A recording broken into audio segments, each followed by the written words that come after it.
દર્શક મિત્રો, મહામંથન મંતવ્ય ન્યૂઝમાં આપનું સ્વાગત છે। ગોંડલમાં જિગીશા પટેલ જે રીતે સતત પોતાના નિવેદનોના કારણે ચર્ચામાં જોવા મળી રહ્યા છે। હવે ચૂંટણીના ટાણે ગણતરીના દિવસો બાકી છે, નેતાઓ વચ્ચે નિવેદનબાજીઓનો દોર પણ જોવા મળી રહ્યો છે ને આ વચ્ચે જિગીશા પટેલે ફરી વળતો જવાબ આપવાની શરૂઆત કરી છે। આમ કહેવાય તો આમ આદમી પાર્ટીમાંથી જિગીશા પટેલ ગોંડલનું નેતૃત્વ કરી રહ્યા છે। બીજી તરફ ભારતીય જનતા પાર્ટીમાંથી પૂર્વ ધારાસભ્ય જયરાજસિંહ જાડેજા મેદાને છે, જે તેમના સમર્થનમાં પ્રચાર પ્રસાર છે, ભાજપના ઉમેદવારોનું કરી રહ્યા છે, નિવેદનબાજીઓ કરી રહ્યા છે અને પ્રહાર પણ કરતા નજરે પડી રહ્યા છે। ત્યારે ફરી એકવાર હવે જયરાજસિંહ જાડેજાના નિવેદન પર આમ આદમી પાર્ટીના નેતા જિગીશા પટેલે પલટવાર કરવાની શરૂઆત કરી છે। તેમણે આક્રમક અંદાજ બતાવ્યો છે અને શું વાત કહી છે તે સાંભળો। ચૂંટણી જેમ જેમ નજીક આવશે ને એમ એમ આ તમામ લોકો આજે ટોળકી જે ઉતરી છે ને અત્યારે આખું ઘર પરિવાર સાથે 15 નેતા બીજા બધી જગ્યાએ જ્યાં જ્યાં અમે સભા કરીએ છીએ ત્યાં ત્યાં જઈને બીજી સભાઓ કરવા માંડે છે। અત્યારે આપણી બાજુમાં ક્યાંક સભા ગોઠવી છે કે આપણી સભા ફ્લોપ જાય એના માટે, પણ તમારા બધાની તાકાત જોઈને મને એવું લાગ્યું કે ના, હવે પરિવર્તન આવી જાય। આ લોકો શું કરે છે, ગામે ગામ એક એક જાતિના આગેવાનો રાખે। એક પટેલ સમાજનો હોય, પટેલ સમાજમાં વળી એક કડવા પટેલનો હોય ને એક લેવા પટેલનો હોય ને એક દલિત સમાજમાંથી ને ક્ષત્રિય સમાજમાંથી ને કોળી સમાજમાંથી આગેવાનો રાખે। એ આગેવાનો આ બધા આ જે છે કે નેતા છે ને એ બધાની વાહવાહી કરે, ની બે ત્રણ નેતા છે એ આગેવાનોની વાહવાહી કરે। એના થ્રુ તમારું કામ કરવાનું। જો તમે ડાયરેક્ટ વયા જાવ તો પછી વળી પાછો તમને ઠપકો પડે, થાય ને એવું। અને એ પાછો આગેવાન છે ને ચૂંટણી ટાઈમે જ તમારી પાસે આવે, જો જો મત આને જ દેવાનો હોય, મત આને જ દેવાનો, પછી 5 વર્ષ ક્યાંય દેખાય નહીં। દેખાય 5 વર્ષમાં બીજા તમારા કામ થાય કોઈ દી? રોડ જોયો ને, ઈસુદાનભાઈ આવ્યા, તમે ભાઈ રોડ ઉપર આવ્યા, કેવો રોડ છે અમારો, પેરિસ છે। આખા ગોંડલ તાલુકાની આ હાલત છે, આખા ગોંડલ તાલુકાની અંદર। હમણાં અમારા અતુલભાઈ કાછડિયા અહીંયા બેઠા છે, ચરખડી તાલુકા પંચાયતના ઉમેદવાર, એના ગામમાં સભા કરી આવ્યા, અમે ડોર ટુ ડોર કરી આવ્યા ને પછી એના ગામમાં સભા કરી આવ્યા। સભામાં માફી માંગતા હતા, તમે વિડીયો જોયો હશે।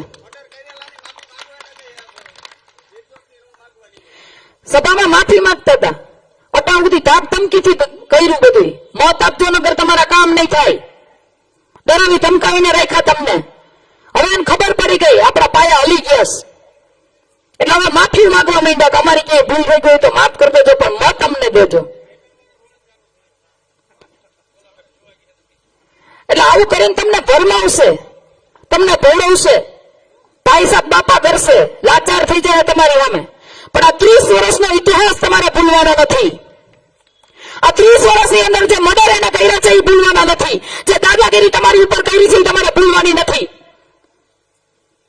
જાહેર સભામાં આવીને કહેતા હતા મારા અને મારા પરિવાર સિવાય કોઈને ટિકિટ નહીં મળે ભાજપમાંથી, એ તમારી સામે નતમસ્તક થઈ ગયા છે। શું કામ? કારણ કે તમે તમારી તાકાત એને દેખાડી દીધી છે।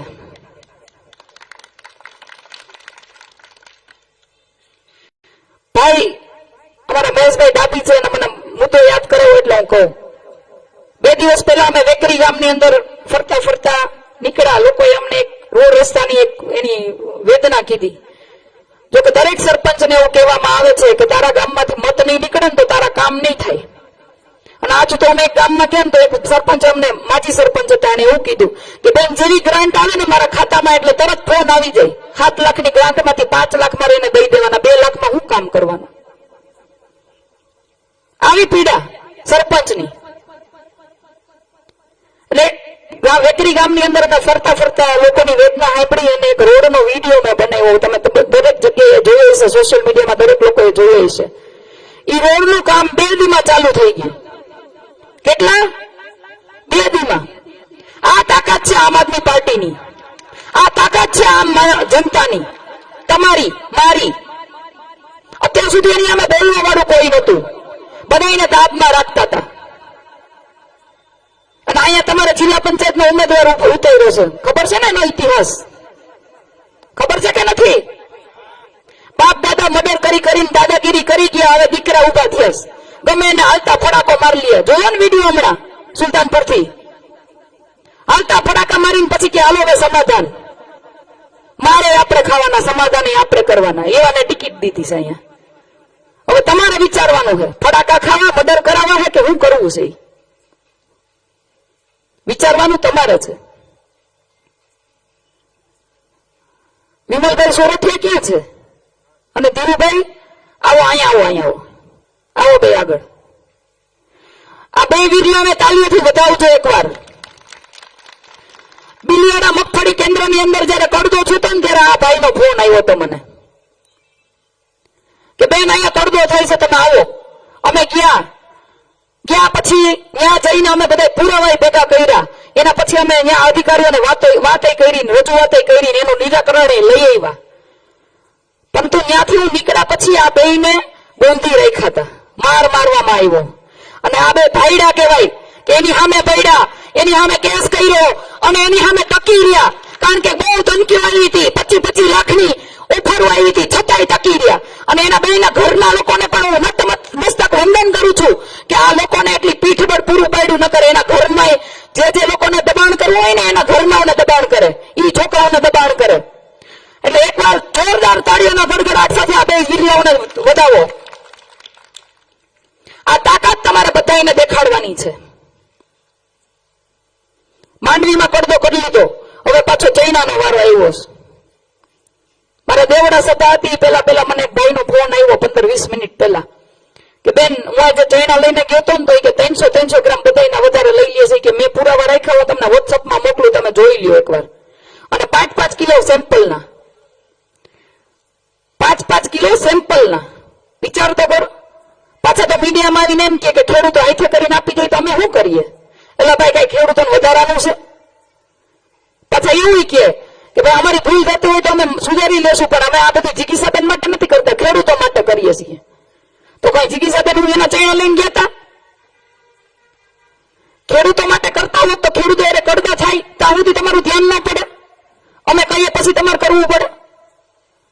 એમાં વળી એક ઓલા ધારાસભ્યના પ્રતિનિધિ છે, પૂર્વ ધારાસભ્ય, એક સભામાં કે જિગીસાબેન કે માંડવી વખતે જોયું નહીં કે કેવું કે કેન્દ્ર બંધ કરાવ્યા, 3-4 થી કેન્દ્ર બંધ રહ્યા. એટલે હું કઈ પ્રમુખ છું કેન્દ્રની? હું બંધ કરાવું? હે તમે બંધ કરાવ્યું, તમારા હાથમાં હતું બધું.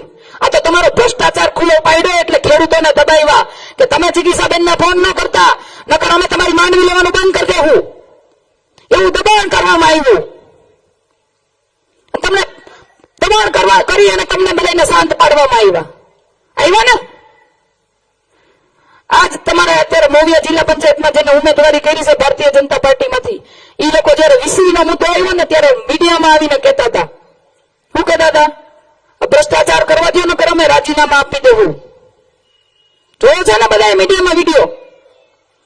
હું તો રોજ વિચારું કે આજ રાજીનામા પડે, રોજ પેપર ખોલીને બેહું, રોજ મીડિયા ચેનલો ખોલીને બેહું. રાજીનામા ન પડ્યા. એના કરતા એમ કીધું હતું કે વીસરીની સરકાર શોષણ કરે છે તો એનો પગાર મહિને 20,000 રૂપિયા કરી નાખો, નકર અમે રાજીનામા આપી દેવું. પણ એવું ન કહે. હું કામ ન કહે? કારણ કે એ ભ્રષ્ટાચારમાં એની ભાગીદારી હોય. મહિને 20,000 રૂપિયા લેવા પોહાય કે બધા 2.5 લાખ રૂપિયા 15 દીમાં કમાવા પોહાય? અને કોના પૈસા? કોના? મારા તમારા, આપણા ટેક્સના પૈસા. હું કામ દઈ દેવાના? દર વખતે આપણે શું કામ માર ખાઈએ? બીજું આ લોકો દર વખતે છે ને એક કિમિયો કરે છે જાતિવાદનો. હું કોઈ પણ મુદ્દો લઈને આવું ને એટલે એની પાસે બે જ વાત હોય. બેન જાતિવાદ કરે છે ને બહારથી આવ્યા છે, હારી જાય એટલે વયા જાય. બે જ વાત ઉપર તમને ભરમાવે. હવે મને કેજો બધા હાથ ઊંચો કરીને કે હું રોડ રસ્તાના પ્રશ્નો માટે જયારે મારો અવાજ ઉઠાવું છું તો હું ખાલી એક જ જાતિ માટે ઉઠાવું છું. એ રોડ બનાવવાના ચાલુ થઈ ગયા, એમાં 18 વર્ષના લોકો ચાલે છે કે નથી ચાલતા? હોકારો કરો ને, ખબર પડવી જોઈએ. પાણીનો પ્રશ્ન ઉઠાવો, નદીઓના પ્રશ્ન ઉઠાવવા, લાલ પાણી, કાળું પાણી, પીળું પાણી, ચોખ્ખું પાણી ક્યાંય મળતું જ નથી. તો એ પ્રશ્ન હું એક જ જાતિના લોકો માટે ઉઠાવું છું કે 18 વર્ષના લોકો માટે ઉઠાવું છું? પરંતુ એ ક્યાંક ને ક્યાંક ડરી ગયા છે એટલે જાતિવાદ જેવું તમારા મગજમાં નાખી અને તમને ભરમાવે છે. આ ભરમમાં આવતા નહીં. દર વખતે ભારતીય જનતા પાર્ટીની આદત છે કે એ દર વખતે જાતિવાદ કરીને આપણી ઉપર રાજ કરે છે. ભાગલા પાડો રાજ કરો, વધારે થાય તો ભારત પાકિસ્તાન કરી નાખે. આજ એની નીતિ છે. મુદ્દાની લડાઈ કોઈ લડતું નથી. મત લેવા આવે ત્યારે તમને એમ કહે કે અમે આ રોડ કરી દેવું, ફલાણું કરી દેવું, ટીકડું કરી દેવું. ચૂંટણી પૂરી થઈ જાય પછી તમે ત્યાં ધક્કા ખાવ ને તો તમને કોઈ જવાબ નથી દેતું. એક સોડાની બાટલી પાઈને વેતા કરી દે ને. મને ઘણાએ કીધું કે બેન ત્યાં જાય ને એટલે સોડાની બાટલી તો પાય જ, બીજું કઈ દે કે ન દે. એટલે આજે મારે તમને સૌને એ કહેવું છે કે આ મોકો મળ્યો છે તમને, આ મોકો હાથમાંથી ન જવા દેતા. અત્યાર સુધી બધાને કીધું ખેડૂતોની આવક બમણી થશે, યુવાનોને રોજગાર મળશે, 15 લાખ રૂપિયા તમારા ખાતામાં આવશે. કેટલાના ખાતામાં આવ્યા મને હાથ ઊંચો કરીને કહેજો જી. ખેડૂતોની આવક બમણી થઈ? આવક થઈ ને બમણી? આવક બમણી નથી થઈ. યુવાનોને કેટલાને નોકરી મળી? રોજગાર ધંધા કેટલાના ચાલે છે? આમ જરાક હાથ ઊંચો કરીને કહેજો જી ને. આ મોંઘવારીમાં કોઈને પૂરું થાય છે? પાયમાલ કરી દીધો આપણને, પાયમાલ. એક વીઘે આપણને સહાય કેટલી આપી દી? 3200 રૂપિયા. એમાં ખાતર બિયારણ નહોતા થતા, ખબર હે ને? તમારી પાસેથી જે પૈસા ઉઘરાવે છે ટેક્સના, એ પૈસા ક્યાં જાય છે હું તમને કહું. સેમડા કેટલા ગયા છો? સેમડા ગામની મુલાકાત લીધી છે કોઈએ? ગઢ જોયો છે? ગઢના કાંગરા જોયા છે? કેટલા ઊંચા છે ઈ જોયા છે ને? આપણે ભલે ને આમ સેટે સિમેન્ટના થાંભલા ખોડીને ફેન્સિંગ મારતા હોય અથવા તો ગમે કાટાડી વાય નાખી દેતા હોય, આપણને શું ફરક પડે? આપણે કઈ ખોટા કામ કરવા નથી. આ સેટેથી ઓલા સેટે ભલે ન કરવું દેખાય, પણ આને દિવાલ ઊંચી કરવી પડે. શું કામ? કારા કામ બધા અહીંયા જ થતા હોય. ઘણાની જિંદગી બરબાદ કરી નાખી છે ગઢના કાંગરાવે. ઘણાને રવાડે ચડાવી દીધા, મને બધી ખબર છે. ઘણા લોકો મને કહે, મહિલાઓ મને ઘણી કહે છે કે અમારા છોકરાઓને કેવા રવાડે ચડાવ્યા છે. બાજુમાંથી રોડ જાય છે, રોડ જોયો છે? ગઢની બાજુમાંથી રોડ જાય, રોડ જોયો છે કોઈએ? કેવા ટકાટક રોડ છે, એ કઈ કાકરી નો ખરે. ગઢ ચાલુ થાય ત્યાં એક મસ્ત મજાનો એક દરવાજો, ગઢ પૂરો થાય ત્યાં એક મસ્ત મજાનો દરવાજો. બાજુમાંથી એક નદી જાય છે, એ નદી ઉપર ડેમ બાંધેલો છે ને એટલું ચોખ્ખું પાણી એટલું ચોખ્ખું. અને આપણી નદીઓમાં લીલ જામતી હોય, કારખાનાના પાણી ભરતા હોય કેમિકલ વાળા. માથે બાંધકામ કર્યું છે નદીમાં, નદીની અંદર. સાંભળજો આ બધું, નદીની અંદર બાંધકામ કર્યું છે. ત્યાં ડિમોલેશન ન આવે, ડિમોલેશન તમારા ગામમાં આવે. આવ્યું છે ને? આ બધો રૂપિયો ક્યાંથી આવે છે? ક્યાંથી આવે છે આ બધો રૂપિયો? 3 માંથી કઈને જોઈએ છે ક્યાંય કામ કરતા? પાવડો લઈને ક્યાંય નાકું વારતા જોયા કોઈએ? ક્યાંથી આવે છે પૈસો? તમારા ખીચામાંથી, એપીએમસી માંથી, નગરપાલિકામાંથી, નાગરિક બેંકમાંથી, સરપંચોની ટકાવારીમાંથી. તાલુકા જિલ્લામાં તમે કોઈને ચૂંટીને મોકલશો ને તો એમાંથી ટકાવારી લે. રોડ રસ્તાના કોન્ટ્રાક્ટ પાસે તો 20% હાલે. તમે વિચાર તો કરો, 20% ભાગીદારી. ગ્રાન્ટ પાસ થાય એટલે 20% મુખ્ય અનાજ, તો જ તમારી ગ્રાન્ટ પાસ થાય, બાકી ન થાય. એટલે તમને નથી મળતું કઈ. આજે આઝાદીના આટલા વર્ષ પછી પણ આપણે આપણા મૂળભૂત અધિકારો માટે વળખા મારવા પડે. તમે વિચાર કરો, હું આપણે આવી જિંદગી જીવવાની છે? એક જિંદગી મળી છે, આવી રીતે જીવવાની છે ગુલામીમાં. મારે તમને બધાને પૂછવું છે, આઝાદીની બીજી લડાઈ હું એટલા માટે કહું છું કે પહેલા આપણે લોકો અંગ્રેજોના ગુલામ હતા, હવે આવા નેતાઓના ગુલામ છીએ. અને એવા નેતાઓને આપણી માથે બેહાડી દીધા છે કે જે આપણી ઉપર દાદાગીરી કરે, દબંગગીરી કરે. એવા નેતાઓને બેહાડી દીધા.